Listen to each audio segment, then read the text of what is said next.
Comment tu trouves justement ces boîtes qui proposent là? Où est-ce que tu les trouves? Il y a quoi? Ouais. Il y a un site, en gros, une plateforme où tu as toutes les boîtes qui mettent Alors, leur business plan? oui et non, plutôt non. J'ai envie de dire même en crypto, c'est plus simple de trouver des projets. Aujourd'hui, tu as OK, plein de trucs qui référencient et vu que crypto, c'est un peu open source, bah, en fait, tu as plein de gens qui apportent leur pierre à l'édifice. OK, En startup, non. Moi, comment je suis rentré là-dedans? J'étais rentré dans un premier club deal. Donc, ce qu'on appelle un club deal, c'est généralement, tu payes un abonnement annuel d'accord. et tu as accès à des startups, peu importe, genre ça va être une fois par mois. Voilà, il y a cette startup qui veut investir, moi oui, moi non, et voilà comment ça se passe un club deal. D'ailleurs, je me bats un petit peu là-dessus sur mes réseaux sociaux en ce moment, où dans les club deals, c'est sympa, on te propose juste des deals, mais t'as pas de côté éducatif dessus. OK, Toi, tu as ton écosystème, tu fais de l'éducation sur ouais, l'immobilier, puis après tu proposes des deals. Mais sur les startups, t'as rien, t'as juste club deal, et du coup, alors certes, t'as pas du tout de charge mentale et t'as pas besoin ouais, de réfléchir, mais tu fais mais bon, confiance ouais, aux mecs. Alors, généralement, les mecs, ils sont pertinents, mais par contre, ils ont pas du tout le même profil d'investisseur que toi. d'accord, Moi, si tu veux, quand j'ai commencé du coup en 2021, bah, j'ai suivi un seul mec, un seul club deal, et ouais, tous les mois, il y avait peut-être un deal, tu vois. OK, Je mettais entre 5 et 10 000. J'ai suivi plusieurs mois, et ensuite, c'était bear market crypto, et j'avais plus assez d'argent pour suivre. ouais, d'accord, Donc, ça correspondait pas du tout à mon profil d'investisseur. Et OK, du coup, pendant quasiment un an, j'ai plus pu investir parce que j'avais mal identifié mon profil d'investisseur d'accord, startup. Donc, c'est pour ça que j'essaie de faire de l'éducation autour de l'investissement startup. d'accord, Aujourd'hui, je propose pas de club deal, mais je fais de l'éducation. d'accord, Euh, mais voilà, il y a vraiment cette partie éducative qui est hyper importante. Et sinon, pour en revenir à comment trouver des deals, en effet, tu as des club deals. OK. Et Donc, moi, tu aujourd'hui, les trouves comment ces club deals?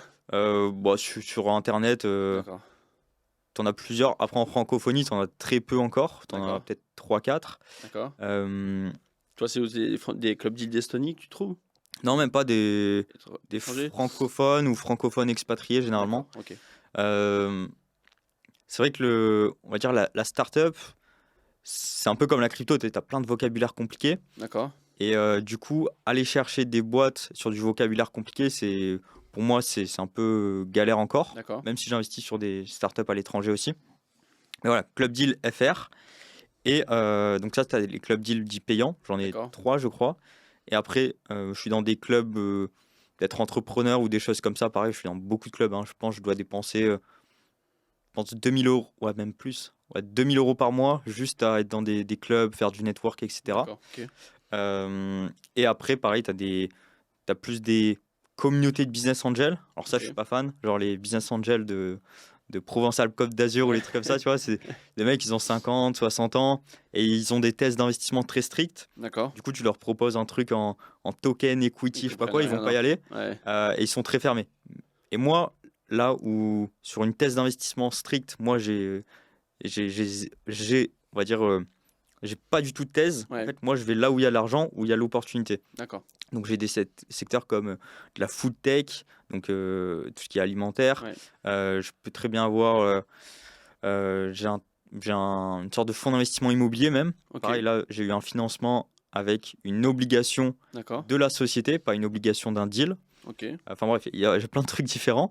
Et je vais là où je pense que l'opportunité, le coût d'opportunité est hyper intéressant, intéressant. quoi. Mais OK, c'est vraiment, je m'entoure un maximum de network. Et pareil, vu que je suis expatrié, je voyage beaucoup, bah, je rencontre beaucoup de monde. Et c'est comme ça que j'arrive à me créer mon réseau. C'est comme d'accord, ça que j'arrive à trouver des opportunités.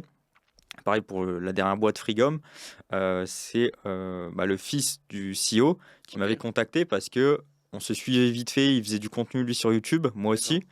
Et voilà, il m'avait contacté il y a un an en me disant mon père il lève des fonds, est-ce que ça t'intéresse? J'ai fait le curieux, j'ai rien compris ouais, parce que c'était euh, trop tech et trop de valorisation à lever. Enfin, il y avait 2 millions et j'avais jamais fait ça. Du coup, voilà, j'avais laissé passer. Puis au final, il était revenu me chercher, etc. Donc au final, ça s'est fait. Mais voilà, faut être hyper ouvert aux ouais, opportunités, être curieux de partout. Et dernier point, sûrement faire une vidéo dessus, mais le truc le plus simple pour trouver des deals startup, généralement ils sont mauvais, mais c'est pas grave. Tu vas sur LinkedIn et tu mets Business Angel, OK, et là tu as plein d'entrepreneurs qui t'envoient leur pitch deck de présentation OK, parce que voilà, ils ont ils ont besoin d'argent, donc ils vont aller te chercher. d'accord, Donc ça, c'est vraiment la chose la plus simple à faire. d'accord, pour trouver des deals.